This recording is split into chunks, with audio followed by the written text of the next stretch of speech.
Okay, let's get started. So, uh, share screen.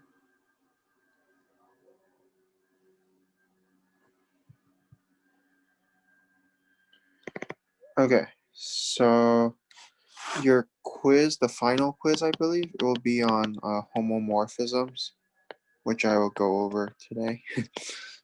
So, uh, so what is a homomorphism, right? It's you should think of it like an isomorphism, but without the bijective property. Yeah. So group homomorphism, right? It's a map between two groups, right? G under, let's put dot to H under circle, and that's it. Basically has the group property, right? G1 G2 is phi of G1 circle, right? This is this is a homomorphism, right? So we don't require the bijective part, and we call the range of phi to be homomorphic image. Some books just call it the image. Yeah. So I'll probably denote. I don't know how the book denotes it, but I denote it by image phi. Yeah. Okay. So we have certain nice properties, right, of a homomorphism. So let phi from G1 to G2 be homomorphism of groups.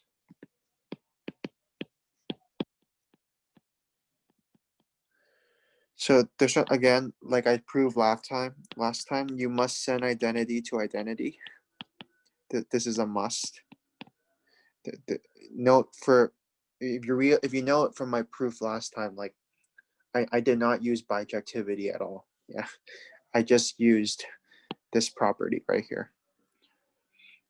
So what is, if I know what phi of G is, what is the inverse? Well, it's what you think. It's the inverse of phi of G. 3. This basically says the image is a group. If H1 is subgroup of G1, phi of H1 is subgroup of G2, right? So in particular, just take H1 to be G1 itself, then phi of G1 is just, the image, right? So the image is a subgroup. Now, what about pre-images, right? So if H2 is a subgroup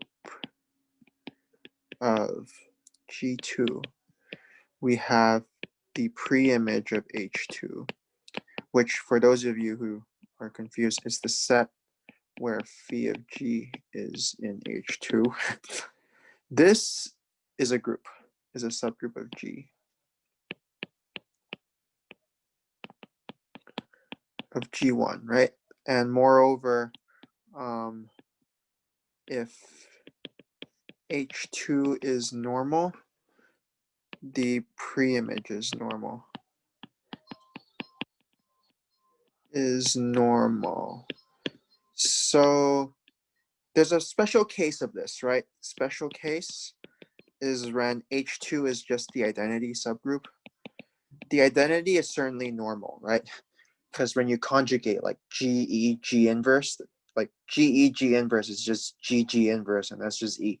So you see the identity subgroup is always normal. So we call the pre-image, right? What's the pre-image? This is called the kernel of phi. We call this the kernel. So this is kernel. So you should think of this like, in when you learn linear algebra, right? The kernel is the stuff that maps to 0, right? So like no space. So you should think of same thing here, right? But in this case, it's the stuff that map to identity, right? Because phi inverse of E is basically the set of G and G1 such that phi of G is identity, right? You only have one element in your group. So in particular, right? So part 4. So the kernel is normal, right? From the statement here.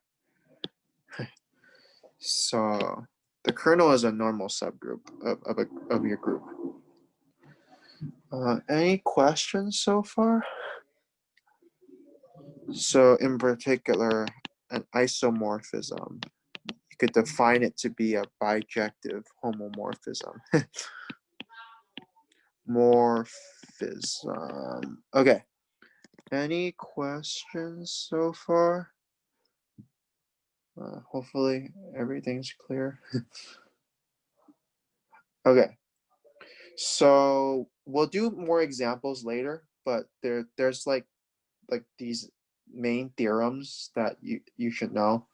They're like very nice properties you should learn to apply.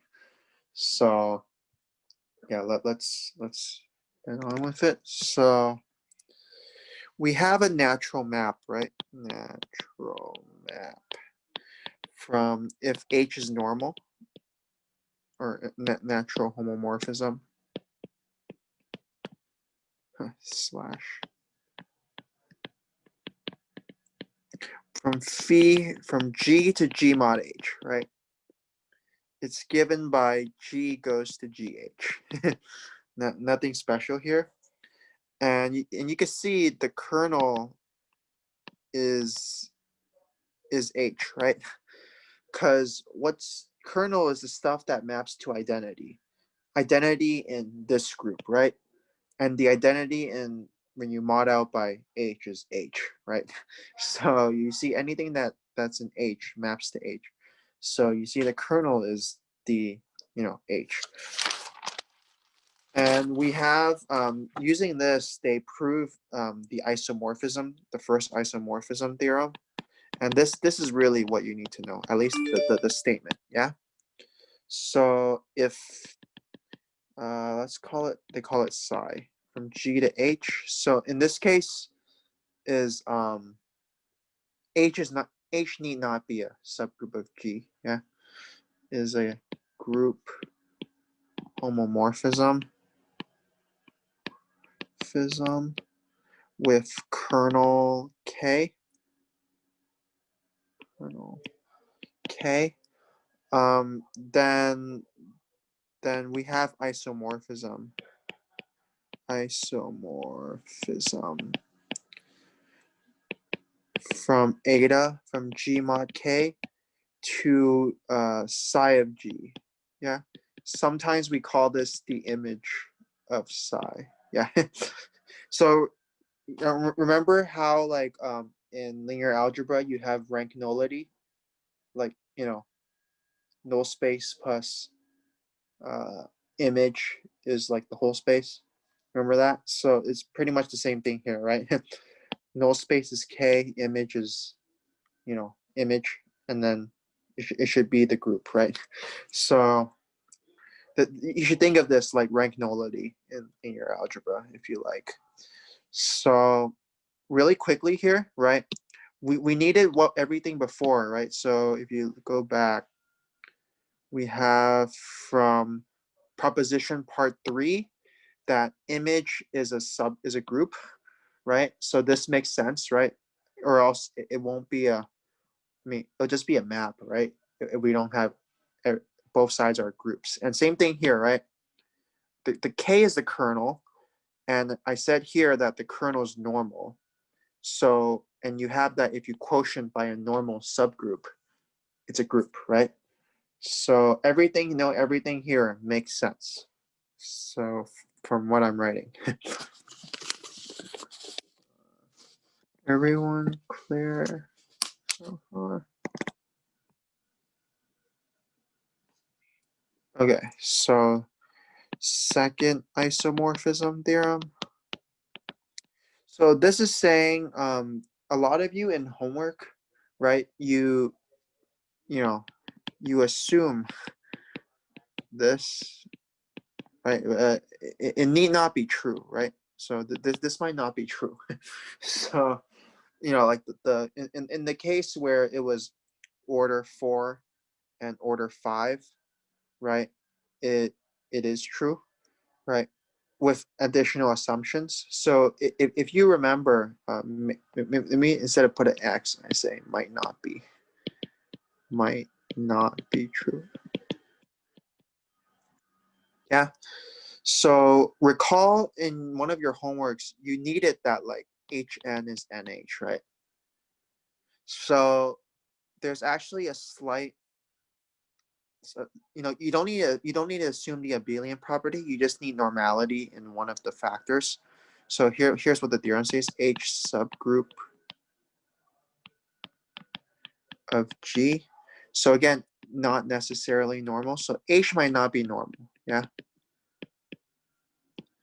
And N is normal subgroup of G. Then Hn is a group, is a subgroup of G. H intersect N is normal subgroup of H. And we have the following property, right? So in that homework, right, H intersect N was identity. Yeah, if you remember, you had to prove that H intersect N was identity. So if in that case, it's true, right? Because if you think here, what's the order of a coset? It's order of, order divided, and if it's isomorphism, it's the order divided by order of n, right? But if this is E, this is just 1, right? So this is just order of H is equal to order of Hn divided by order of n, multiply by order of n on both sides, you get the result, yeah? So basically, in that homework, the second isomorphism theorem tells you this order is this order. Okay, so but before that, note this part is very important. Hold on. So right here, yeah. So before, remember, to be a subgroup, any element looks like this, right? And if I do group operation with like something here, I have to remain in the group. And to remain in the group, I have to be like H3N3, right? So in your homework, you had the assumption that like Hn is like Nh for all Nh, right? So I could swap, right?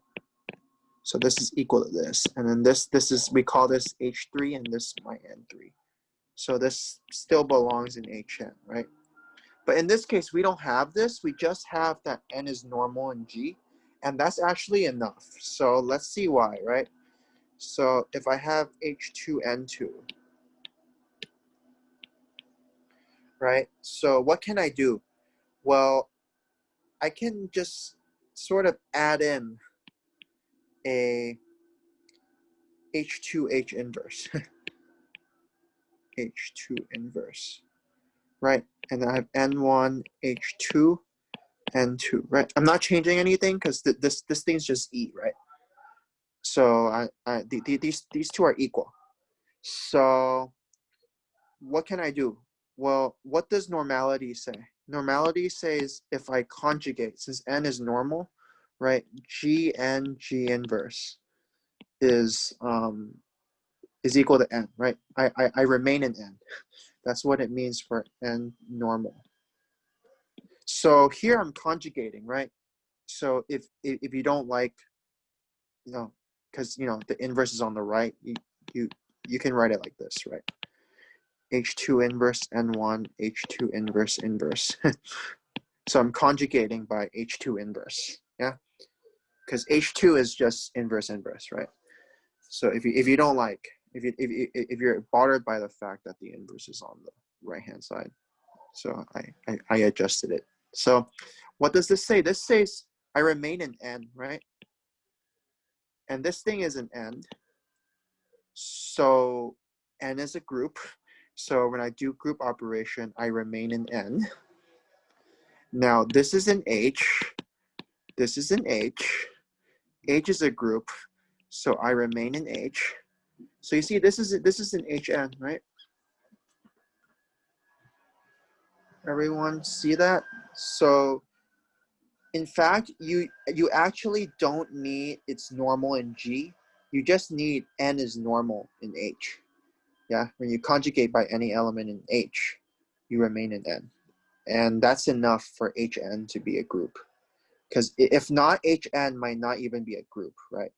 So you need this normality property for HN to be a group.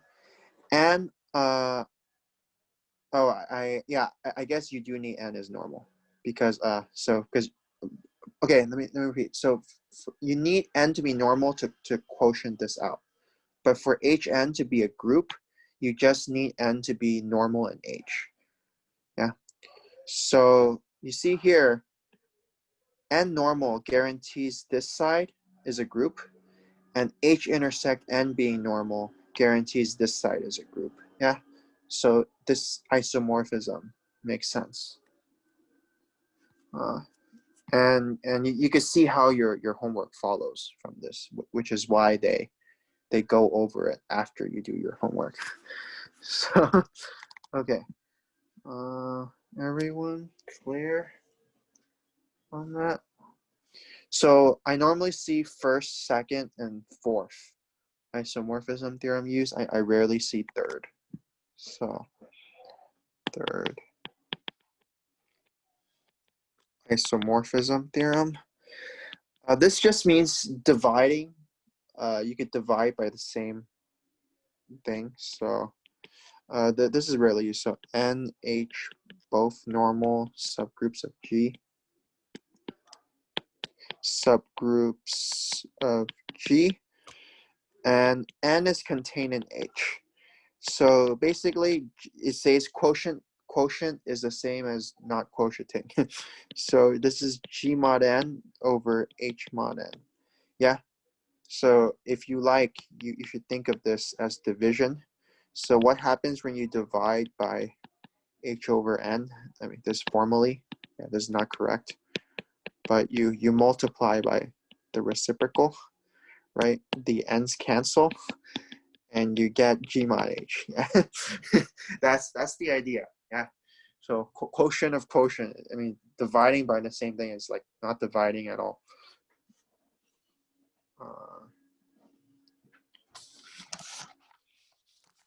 Okay.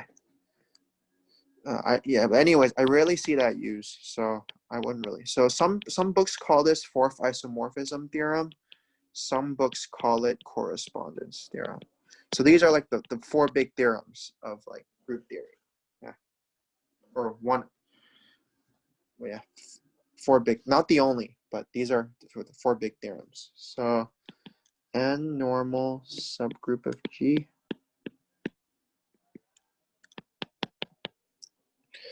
And there's a correspondence. So there's a bijective, right? There's a bijective map. So there's a bijective map from H to H mod N is a correspondence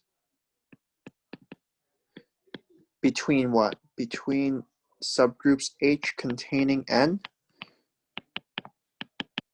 So only subgroups H containing N, right? And set of subgroups of G mod N. So this is the relation between your group and quotient groups, right? So if you want me to reword it, there exists bijection from subgroups of G containing N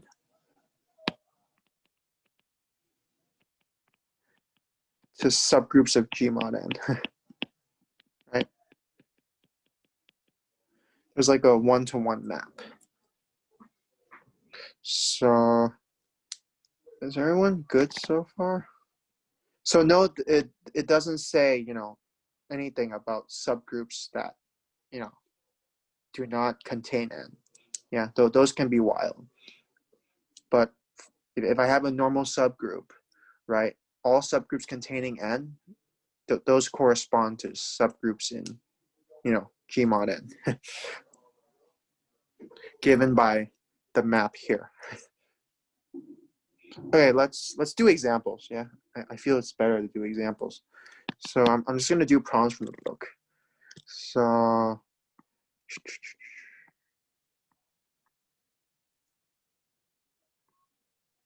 where does homomorphism start? Okay, yeah, right here. So let phi be from z to z. Let's do problem 4. Yeah, given by phi of n is 7n. Prove that it's a group homomorphism. Find kernel and image. So phi from z to z, given by n goes to 7n. Yeah. So we need to show it's a homomorphism, right? This should not be hard, right? Phi of n1 plus n2 is 7n1 plus n2. Distributive law gives you 7n1 plus 7n2. And this is phi of n1 plus phi of n2, right? So it's a homomorphism. Now let's check the kernel. So kernel. So what maps to 0 here? Yeah, because the identity is 0, and you could check that. You could see that it's probably just 0, right? So let's show this. Let 0 be in 0. I mean this is the only element. Then phi of 0 is 0. So I have how do you show two sets are equal? Right? You show containment, right? Now let G be in kernel phi, then phi of G is 0, but phi of G is just 7G, right? So, sorry, let me just, 7 times G. So 7 times G is 0, dividing by 7G is 0, yeah? So I get G is in here, which means kernel phi is contained here, and then you're done, yeah? I mean, in this case, it's one element, so so it looks redundant, right? So kernel phi is just the identity. Now, what's the image? I'll leave it to you, but I think it's pretty clear that the image of phi is 7z, right? You're multiplying by 7. So now that we have that, the problem doesn't tell you, but what does first isomorphism theorem say? Let's see what it says, right? First isomorphism theorem, right? It says if phi is a group, so G, think of G as Z and H as Z, right? With kernel, our kernel is trivial in this case, then it says that G mod the kernel is isomorphic to image. So we have, in this case, Z mod the kernel, which is 0, is isomorphic to 7Z. I mean, in this case, this is just Z, yeah? So that's what first isomorphism theorem tells us. Okay. Any questions? Are you all following?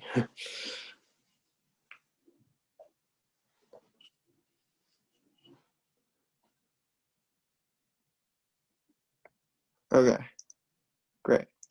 So let's move on. So let's do 6. What is it? I mean, if we do 6, you probably know how to do 5. So describe maps from Z to describe or maybe I'll do the opposite of 6, and then describe homomorphism Z to I should not write arrow to Z12, right? So obviously identity must go to identity, right? We have that from proposition part 1. We must map identity to identity. So again, kind of like what I proved last time, right? If phi is a map from Z to Z12, right? I must map 0 to the class of 0. Everything is determined by where 1 goes, right? Can everyone see that? Because once I know where, if 1 goes to like class of M, then phi of like 5 is just phi of 1 plus 1 plus 1 plus 1 plus 1.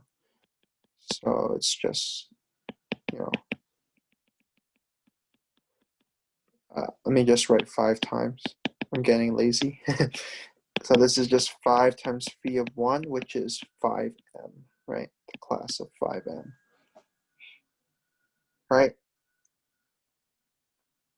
So, and that's it, right? Everything's determined by, there's no issue with, you know, where 1 gets mapped to, right? So everything is just determined by where 1 goes. So you have different maps, right? You can have 1 goes to 0, in which case phi is the 0 map. So basically maps everything to 0. You always have that, yeah? That's always a homomorphism. You map every element in your domain to the identity of the image. So maybe let me just say class of 0. Right, and then you can have 1 goes to 1, 1 goes to 2, all the way to 1 goes to 11. These are classes, by the way. Right? And that's all there is, right? Because everything's determined by where 1 goes. So basically just tell, for your homomorphism, you just need to tell me where you're sending 1. So you can send 1 to the class of 0, class of 1, all the way to class of 11. Yeah.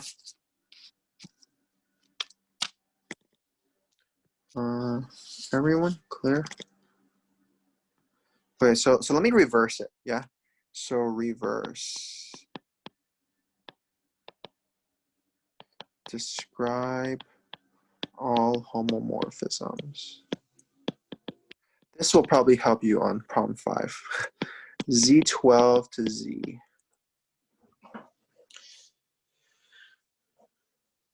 Okay.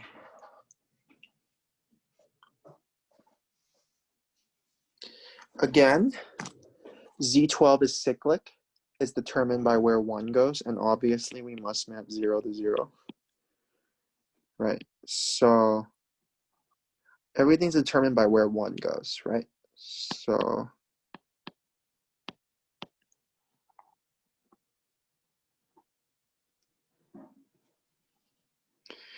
let's say we call it M. M is an integer, right? That's, again, it's not 0, right? So we always, like, again, if phi of 1 is 0, phi is 0 map. Right? We always have the 0 map. So let's do something less interesting. So let's assume it's not. Then what can you tell me about phi of 12? Which is just phi of 0, right? 12 is 0. But this is phi of 1 plus 1 12 times, which is phi of 1, phi of 1 12 times, which is 12m, right? Does everyone see the problem?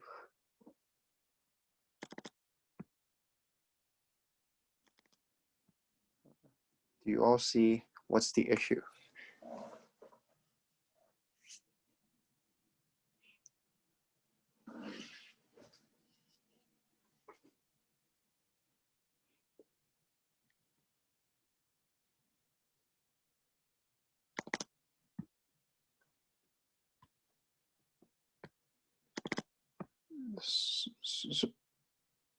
Yeah, exactly, right? Because this is phi of 0, right? the class of 12 is just the class of 0. And I must send 0 to 0. Yet, I'm sending 0 to 12m. So you see, this is phi is not well defined, right? And this will also help you in another homework, right? It should be independent of class, right? Like these are equal, so these should map to the same thing, but they don't, right? So whenever you quotient by something, because this is a quotient group, right? This is Z mod 12Z.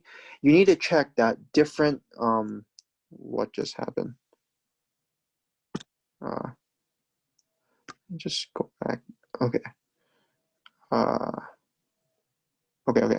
So you need to check that different representatives get mapped to like the same thing. Yeah. Like for example, like you need like what I mean is the class of 1 is the same as the class of 13, right? Because 13 when dividing by 12 has remainder 1. You need to check that, like, no matter whether you choose 1 or 13, it maps to the same thing. So this is a problem with well-definedness. Yeah. So let me just remark, what does well-defined mean? So like well-defined, right? If you have a map from G mod H to like G prime, right? You need to check if if G1H is equal to G2H, then they map to the same thing, right? Phi of G1H. It should be independent of what representative you choose. So on your homework, I think one of them, you have a map from, I forgot what it was. What was it? Like G1 mod H1, I believe. Don't quote me on this, but I believe something like this, right? So basically, you will see that for this to be well defined, let me just erase the fact that phi of H1 is contained in H2 makes phi well defined. Yeah, it makes it independent of what representative you choose. So if the on the image it doesn't matter, right? Like like you see here Z to Z12, I don't care, like, right? But like if you're quotienting and it's in your domain, it should be independent of, if in this case Z12 was in my domain, right? I need to check that. It shouldn't matter which representative I choose when I map. So yeah, so I think that's part of your homework. Any questions? So you see here, phi of 1. So this is a contradiction, right? Because I must map 0 to 0. So it contradicts this. So phi of 1 has to be 0. So you see the only map, the only homomorphism from Z12 to Z is 0 map. Yeah.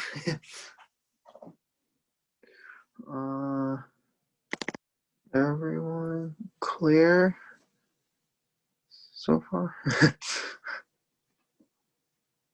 Okay. So hopefully that also answers the other homework question from Z24 to Z18, right? I'm not going to do it for you, but you must map something. So basically, what was the problem here? Basically, if I become 0 later on, I better be 0 on the image, right? So in other words, like the order of image has to divide order of domain, right? So 1 has order 24. So I can only send this to stuff with order dividing 24, right? Like I can't send this to 1, right? Because if I do this 24 times, I get 0. But if I do this 24 times, I don't get 0, right? Because I get 6, right? Because 18 is 0, and then add 6 more, you get 24. So 0 doesn't map to 0, right? So you see that you can only map to stuff whose order, in this case, order of 1 is 24. So you can only map to stuff that like order divides 24, right? so you can map 1 to like 6, for example, right? You can map 1 to what else divides 24? 9. 9 has order 2, right? So that divides 24, so on and so forth, right? But but the reason this thing, 1 has order 18 here, and this has order 24. Right? Is everyone clear? Is pretty similar to the issue we have here, right? Like things just don't work out.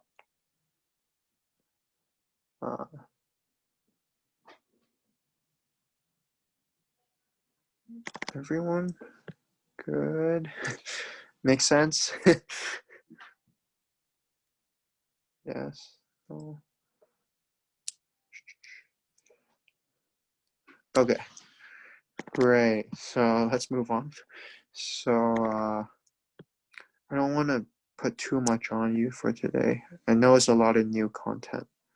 So let's just do one more and call it a day. So I don't know. Let's do 13. I'll let you. Let's do it as a class. Yeah, I'll ask questions. So prove or disprove. Q mod Z is isomorphic to Z.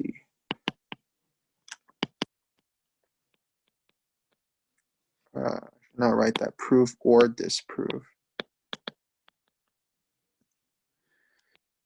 Q mod Z isomorphic to Q. So question, does everyone see what Q mod Z is? How can I describe the representatives in Q mod Z?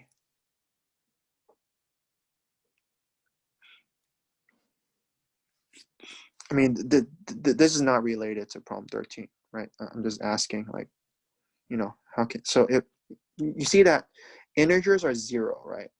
So for example, like 1/2 and 5.5 are the same in Q mod Z, right? Because 5.5 is 1/2 plus 5, but 5 is 0, right? Remember, when you quotient, everything on what you quotient by is 0, right? So for example, like Z mod 3Z, all multiples of 3 are 0. Yeah, so same thing here, all integers are 0. So you could see that you could describe this, you could take representatives, right, between 0 and 1, right?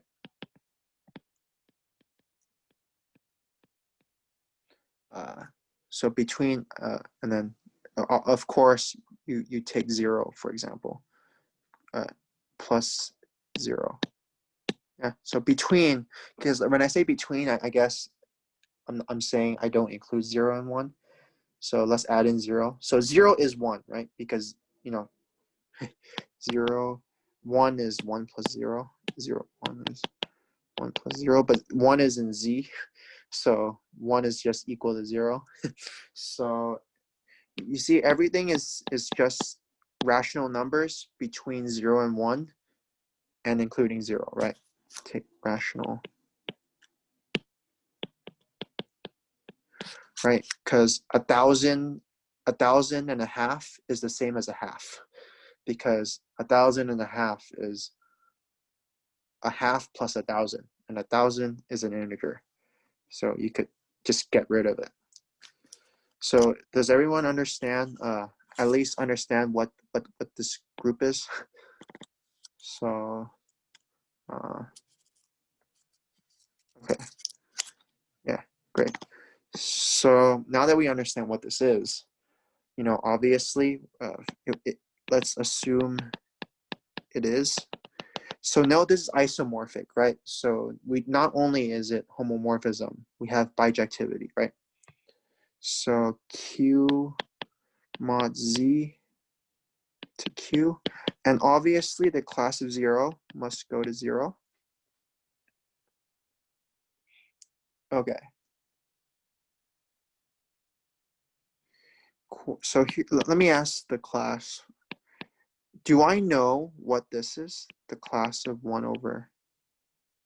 Oh, I can make it up. Let's do 1 over 5.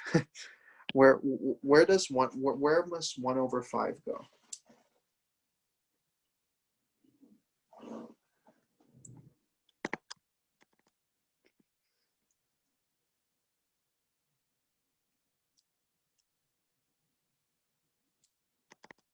So again, you always want to think homomorphism property.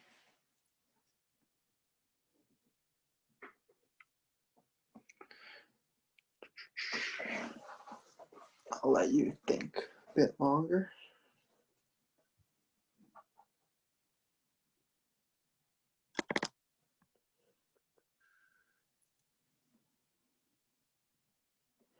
So I claim it's determined already.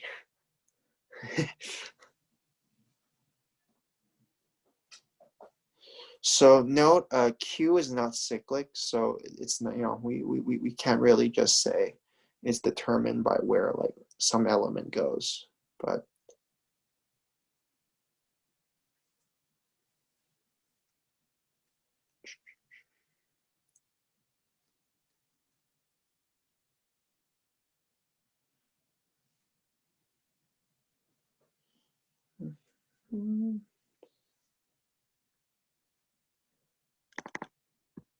so I should have chosen like a third just to make things less writing. But what is this? So next question, what is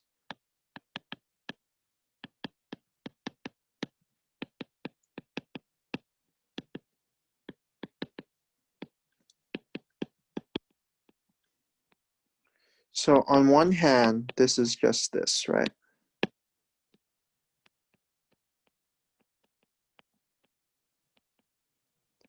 I'm just gonna put dot dot dot and then put 5 times. 5 times. Yeah, so if you like, this is 5 phi of 1/5. But on the other hand, what is this? This is phi of 1. And what's phi of 1?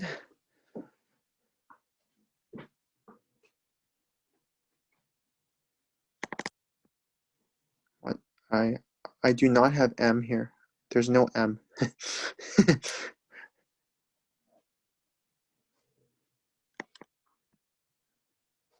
Yeah, it has to be 0, right? Because 1 is 0, remember? The class of 1 is just the class of 0, right? Because they differ by an integer. In other words, this must be 0, right? From here, I must map 0 to 0. So I have 5 phi of 1/5 is 0. So hopefully you see phi of 1/5 must be 0. And that's a contradiction, right? Because I must be an isomorphism. And right now I have 0 maps to 0 and 1/5 maps to 0. So injectivity fails, right? Injectivity. So again, if the question was homomorphism, then you see from here it must be the 0 map. Like there's you don't have much choice. You must only have the 0 map. But the 0 map is not an isomorphism, right? Because obviously you're not injective. You're sending everything to the same thing. You're sending everything to 0. So it's not isomorphic because 1/5 maps to 0, 0 maps to 0. In fact, you could show like everything else maps to 0, like 1/3 maps to 0 by like the same exact argument. Everyone clear? Hopefully that you all understand. You can all do your homework now. So Okay, let's stop here. Again, you have your quiz. Do I put it like Thursday or something?